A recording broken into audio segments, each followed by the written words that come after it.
আসসালামু আলাইকুম। তো বন্ধুরা, আপনারা সবাই কেমন আছেন? আশা করি ভালো আছেন। আলহামদুলিল্লাহ, আমরাও ভালো আছি। ফাইজা ব্লগে সবাইকে স্বাগত। এই চলে আসলাম, কিছু শাক নিব। এই যে নিয়ে চলে আসলাম চালুম নিয়ে।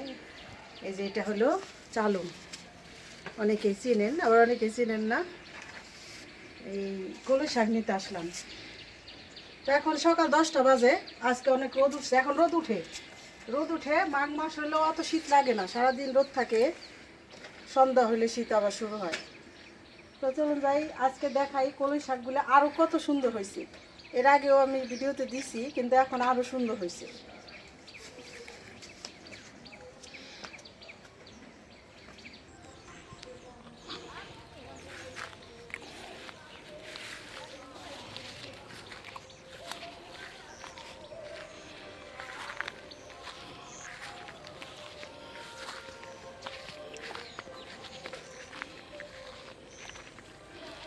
তো বন্ধুরা দেখুন কত সুন্দর হয়েছে। এখন যে একদম ডুবাগুলি না মোটা মোটা হয়েছে, অল্প তুললে এত হয়ে যাবে। এরকম সাইডে সাইডে 3-4 সাইড আছে। এই যে এটা মাঝখানে, ঠিক না? তো এই যে শাকগুলি তুলে, এই যে ফুল আসতেছে কিছু কিছুতে, না ফুল আসতেছে।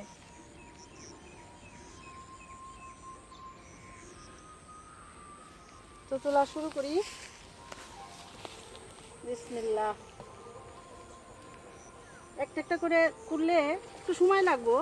আর যদি এভাবে ধরে মুচড়ায় তুলে নেই, সেগুলি আবার গাছগুলি বাতিল হয়ে যায়। এই জন্যে একটা একটা করেই তুলে নেব। এগুলো আর তুলে নিলে আর বাঁচতে হইব না। এই যে পর্যন্ত রাখবো।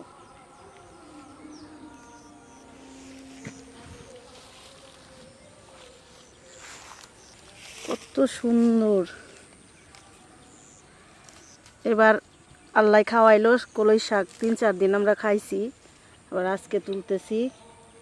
মাশাল্লাহ, কলই শাকের ফসলটা অনেক সুন্দর হয়েছে। অনেক কুয়াশা পড়ছিল, কুয়াশায় কলই শাক নষ্ট হয় না, ঠিক না? অন্য অন্য আর কি, ওই যে আমাদের শশা গাছ বাতিল হয়ে গেছে, আবার নতুন করে বুনতে হইব। ওই যে এদিকে দেখাই একটু শশা গাছের কি অবস্থা। তো ওইগুলি কালকে এই যে উঠাই দিছি সব গাছ। এই যে দেখেন, যে শশা ধরা শুরু হয়েছিল, আমার মনে হয় সারা জাংলা ছায়া যাইতো। যে 15 দিন একটা না শীত আর কুয়াশা হলো না, ওই কুয়াশায় গাছগুলি বাতিল হয়ে গেছে। যেগুলি উঠাই দিয়ে এই যে কালকে আবার এটা ঠিক করা হয়েছে। এখন আবার নতুন করে বইনা দিব শশার দানা। সবগুলি গাছই নষ্ট হয়ে গেছে, বেশি কুয়াশা পড়লে হয় না। এই যে এই শাক আর এই তো কত কলই শাক, মানে এরকম 3-4টা ইয়ে আছে ক্ষেতের ভিতরে।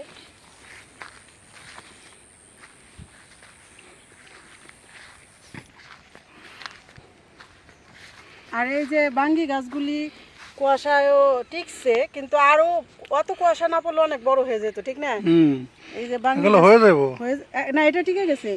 বাঙ্গি গাছের ঝাড়গুলি টিকছে, ওই যে ওটাও টিকছে, ওইটাও টিকছে। কিন্তু তরমুজ গাছের 2টা ঝাড় হয়েছিল, ওগুলি বাতিল হয়ে গেছে।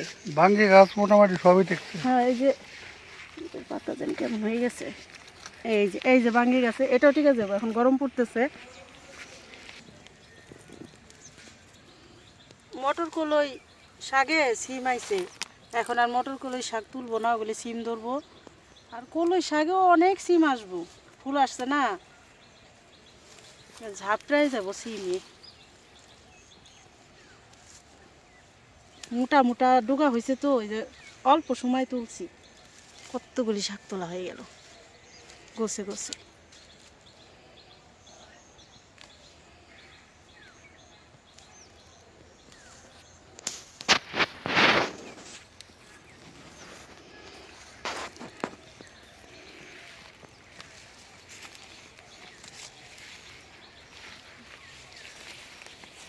আর তো তুলতে ইচ্ছা করে, কত তুলে এলাম।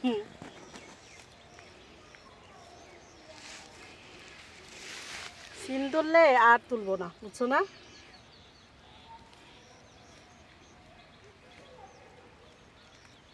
এখানে কত সুন্দর ফুল আইছে।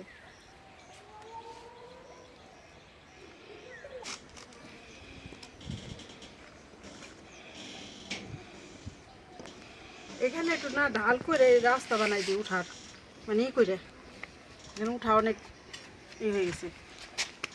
ধরো হাত ধরো, এই উঠা চলে আসলাম। এই যে শাক, একটু জিরায় যাই, অনেক রোদ লাগছে। এই যে এখানে বসার জায়গা বানাইছে, সবাই বসে গরমের ভিতরে জিরাইব। মা খালারা এখান থেকে বসে বসে জিরাইব, আমরাও কাজ টাজ করে হাঁপাই গেলে একটু জিরামু, ঠিক না?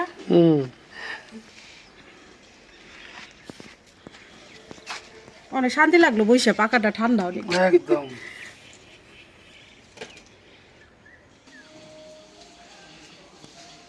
শাকগুলা কাটার আগে দিয়ে নিই।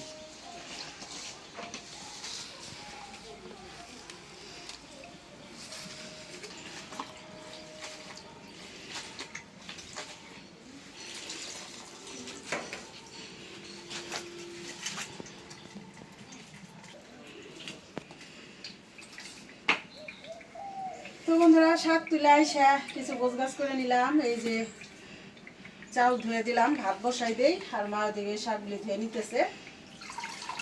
চুলার জালটা ধরাই নিছি। বিসমিল্লাহির রহমানির রহিম।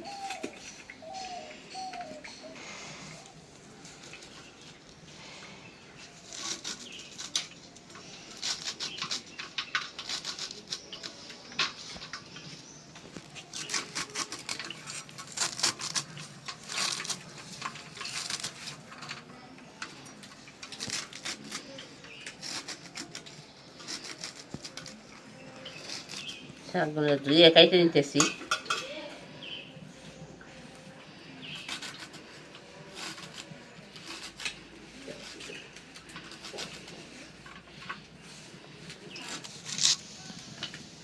তো এই যে ভাত হইছে, এখন এটা গরম পানি দিছি গোসল করার।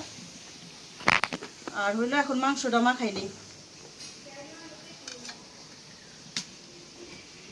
প্রথমে দিয়ে দিলাম পেঁয়াজ। এটা হলো আমাদের ওই যে বাড়ির ফার্মের মোরগের মাংস, এই যে বড় বড়।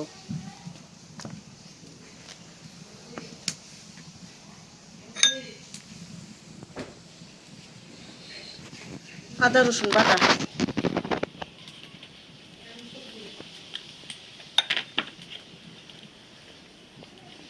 এই যে এখানে এলাচ দারচিনি জিরা বাটা,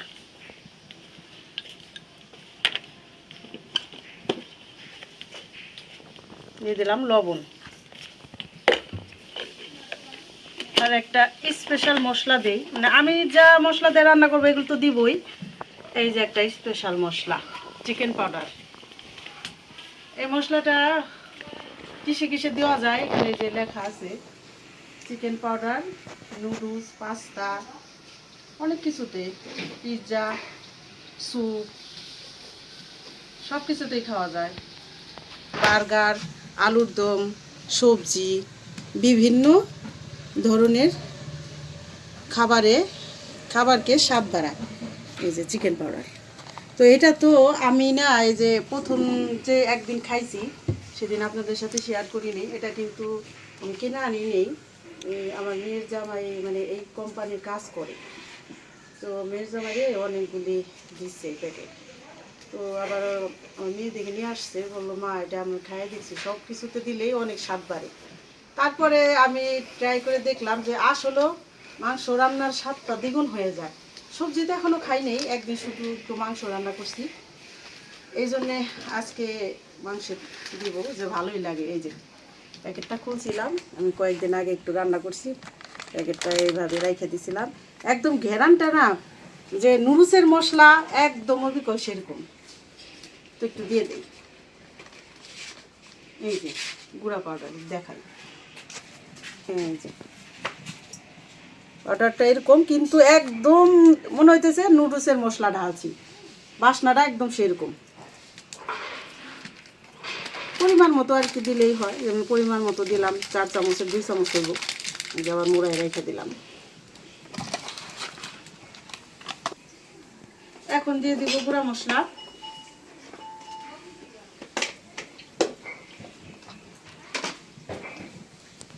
হলুদের গুঁড়া, দিয়ে দিলাম মরিচের গুঁড়া, জিরার গুঁড়া, দিয়ে দিলাম ধইনার গুঁড়া।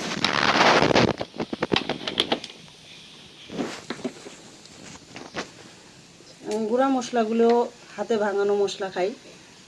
এখন দিয়ে দিব খাঁটি সরিষার তেল, তেলটাও আমাদের ভাঙানো। একটু খাটাখাটনি করলেই ভালো জিনিস খাওয়া যায়, নিজেরা ভাঙাই নেয়। আর ভাঙানোটাও মাঝে মধ্যে গ্রামের বাড়িতে ভালোই পাওয়া যায়, দোকানে যেটা খোলা ভাঙায় বিক্রি করে অনেক অনেক দোকানে।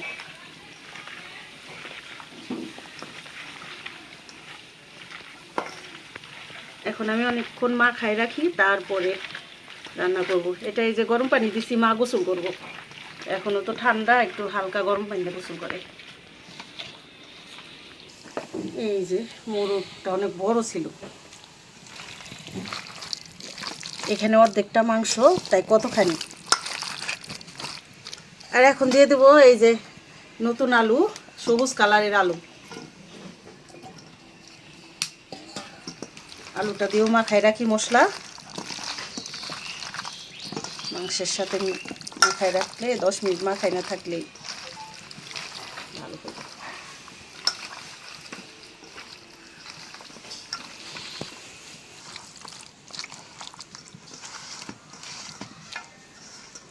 একদম সুন্দর করে মাখায় নিছি।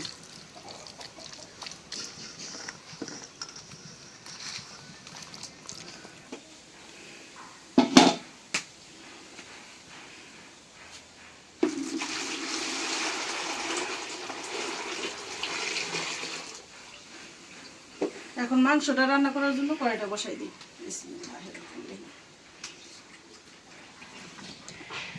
কড়াইটা গরম হয়ে গেছে, দিয়ে দিলাম সরিষার তেল। আজকে মাংসটা বেশি ঝোল রাখবো না, একদম শুকনো শুকনো করে কষাবো। দিয়ে দিলাম তেজপাতা আর দারচিনি। এলাচটা একটু বেশি দিছি বাটায়, কারণ এলাচের দানা মুখে লাগলে আবার ভালো লাগে না। মেথি বাবা বা যতটুক দিবা বাইটাই দিও, এই জন্যে। আর দারচিনিটা একটু দিয়ে দিলাম শুধু আমরা।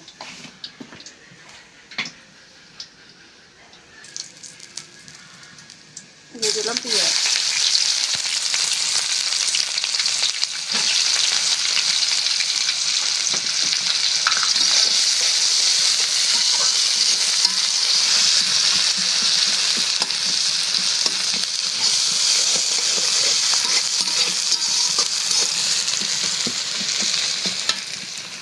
পেঁয়াজটা একদম লাল করে ভাজা দিলাম, দিয়ে দেই মাখায় রাখানো মাংস।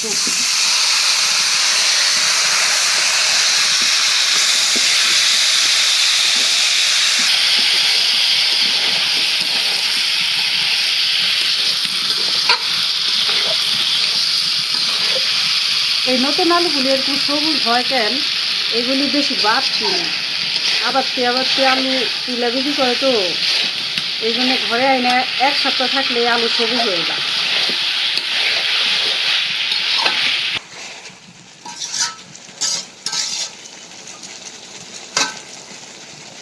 ঢাকনাটা দিই, কষাই ঢাকনা দিয়ে।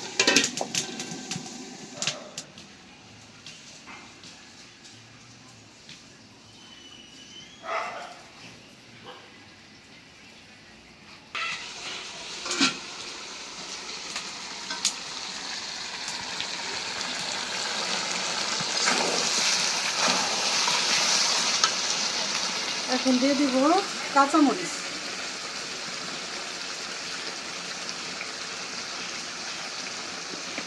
একটু ঝাল ঝাল করে মাংস কষাবো।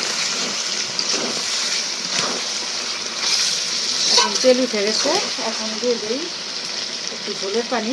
ঝোল বেশি রাখবো না, অল্প একটু পানি দেবো।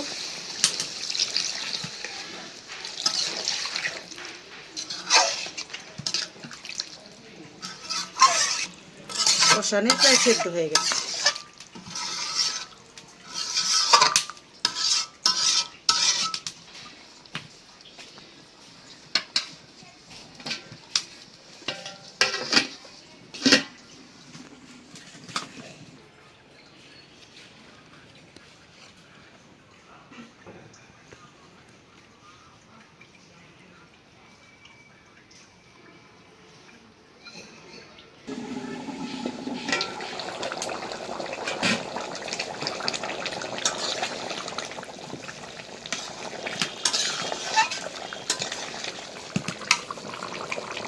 এখন জিরার গুঁড়াটা দিয়ে দেই। আজকে কিন্তু মাংসটা পুরো ভিন্ন রকম করে রান্না করলাম। দিয়ে দিলাম জিরার গুঁড়া।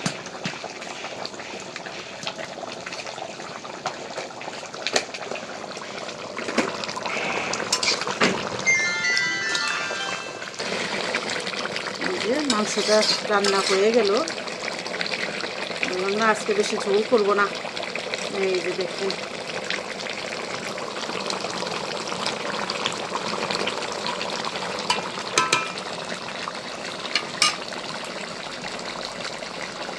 নামাইনি। আজকের মাংসটা রান্না যদি আপনাদের পছন্দ হয়, আমার প্রিয় ভাই বোনেরা কমেন্ট করে জানাবেন যে আপনাদের বোন কেমন রান্না করলো মোরগের মাংস, নতুন আলু দিয়ে, একটা নতুন মশলা দিয়ে, আর আমার যাবতীয় যা মশলা।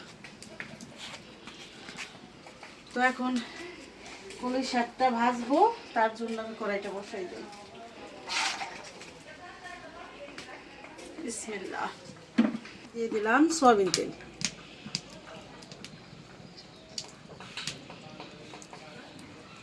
শাকও যেমন বেশি, ময় মশলা তেল সবই বেশি লাগে। এই যেখানে শুকনা মরিচগুলি ছিঁড়ে রাখছি দিয়ে দিলাম।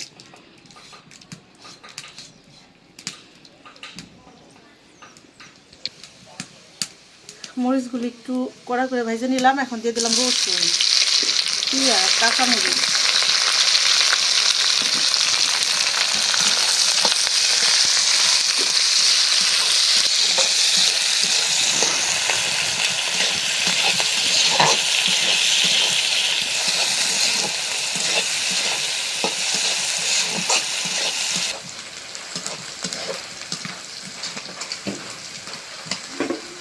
ভাজা নিলাম। এখন দিয়ে দিলাম কলই শাক। শাকগুলি কি সুন্দর করে কাটছে, একদম ঝুড়ি ঝুড়ি করে।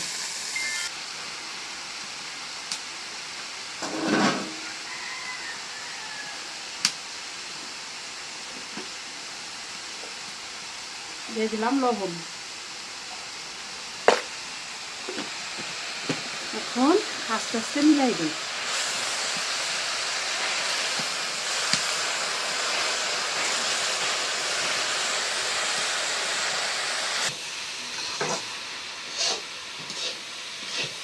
শাক ভাজা হয়ে গেল।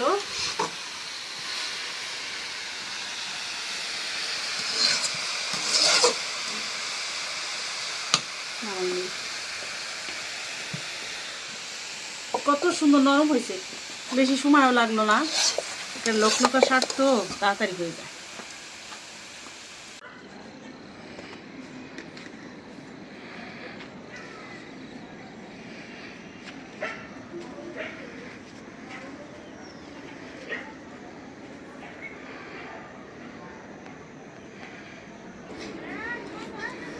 তো আমাদের এই আশ্রমের কাজ কিন্তু শেষ।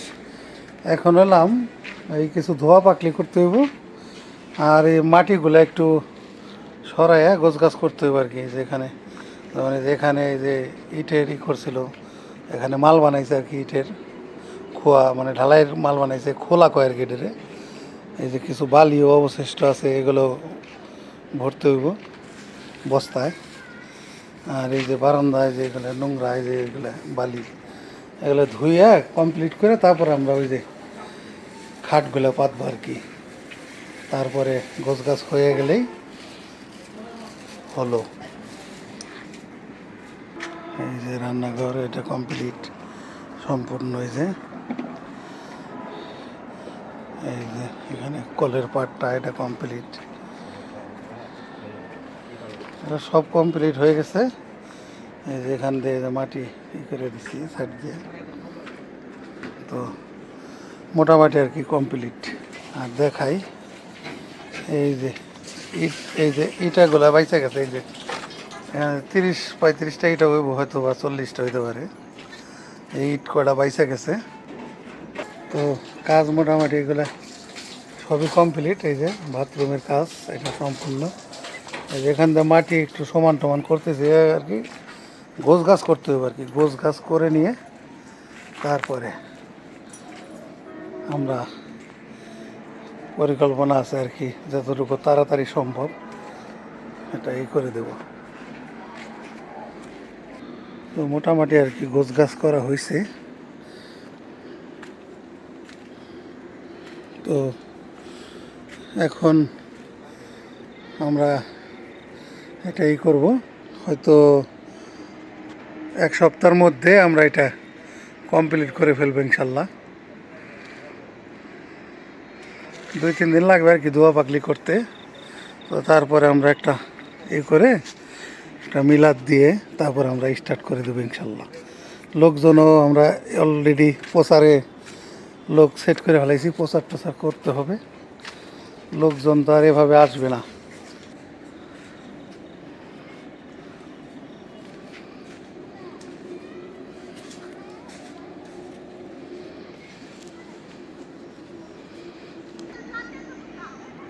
তো বন্ধুরা দেখালাম, তো দেখানোর চেষ্টা করলাম। মোটামুটি আমাদের সম্পূর্ণ কাজ শেষ। তো কাজ আসলে ওই যেটা আমি মাঝে মধ্যে বলি, শেষ করলে মানে শেষ বললেই শেষ হয় না, আরও অনেক কাজ আছে। তো আপাতত আর কি আমরা যে কাজগুলা করছি তাতে আর কি আমরা এখন লোকজন সেট করে আর কি চালু করতে পারবো আর কি, এই পরিস্থিতিটা তৈরি হয়েছে। যেমন এখনও মনে করেন ঘরে আপনার কাজগুলো বাকি আছে, সিলিংয়ের কাজ বাকি আছে, ওইটা আমরা পরে এক সময় করব। তারপরে এখনও শীতের দিন, আবার গরমের দিন আসলে পরে ফ্যান লাগাইতে হইব, ওখানে মোটামুটি ধরে 6-7টা ফ্যানের মতন লাগবে, এগুলো সেট করতে হইব। তো যে কারণে ওই শেষ বললেই শেষ হয় না। তো মোটামুটিভাবে আর কি শেষ। আপাতত এই যে বাথরুম, গোসলখানা, পাখির ঘর, মানে এমনি থাকার ঘর সম্পূর্ণই কমপ্লিট আছে বর্তমানে। তো সব কিছু যেহেতু কমপ্লিট আছে, তো এই হিসেবে আর কি এটা কমপ্লিট। তো যাই হোক, আমরা চেষ্টা করতেছি আর কি যতটুকু দ্রুতগতি সম্ভব এটা চালু করার জন্য। তো চালু করতে হলে তো লোকজন লাগবে। তো এই লোকজনের জন্য আমাদের হাতে অলরেডি 2-3 জন আছে। তো 2-3 জন লোক দিয়ে তো আর এটা চালু করা যাবে না। তো প্রচার করতে হবে, প্রচার করলে আমাদের কাছে লোকজন আসবে। কিভাবে? দেখা গেছে প্রচার আপনার ওই লিফলেট করেও করা যায়, তারপরে গ্রামের বাড়ি যেহেতু মাইকিং করেও করা যায়, যে কারণে এভাবে প্রচারটা আমাদের চালাতে হবে। তো যাই হোক, আর আমি এর আগের ভিডিওগুলোতেও বলছি যে আসলে এখানে কি, এখানে যে জায়গায় আমি হাত দেই শুধু টাকার প্রয়োজন।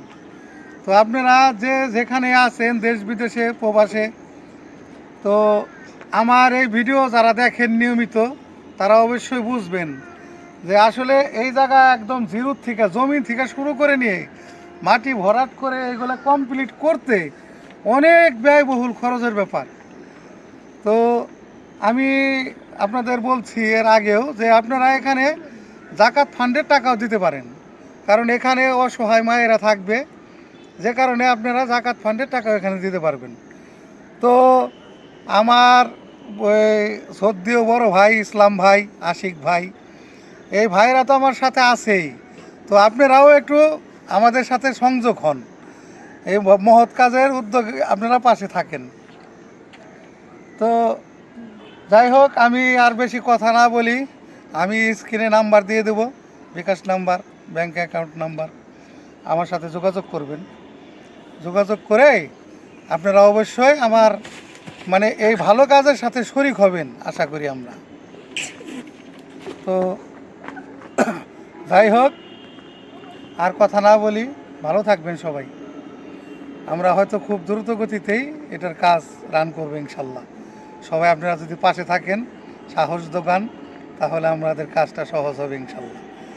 তো সবাই ভালো থাকবেন, আল্লাহ হাফেজ।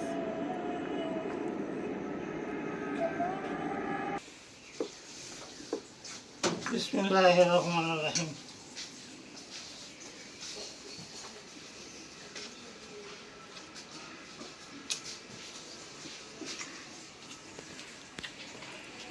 ও কলের শাকটা খুব মজা হচ্ছে রে। এবারে এবার হাই ভাই 1 নম্বর। ও আবার রসগোল্লা বানাইছো আরো চমৎকার।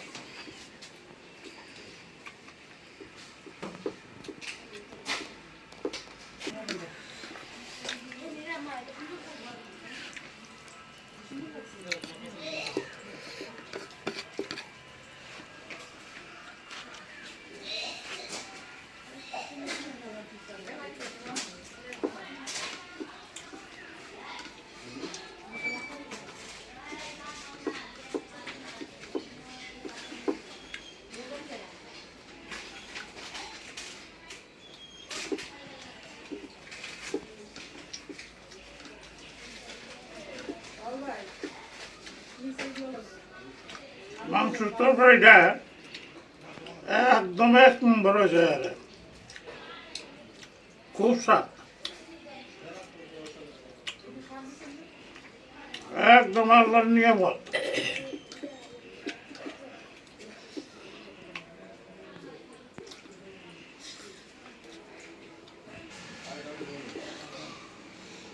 বন্ধুরা, আজকে এই পর্যন্তই, আবার দেখা হবে সামনের ভিডিওতে। আল্লাহ হাফেজ।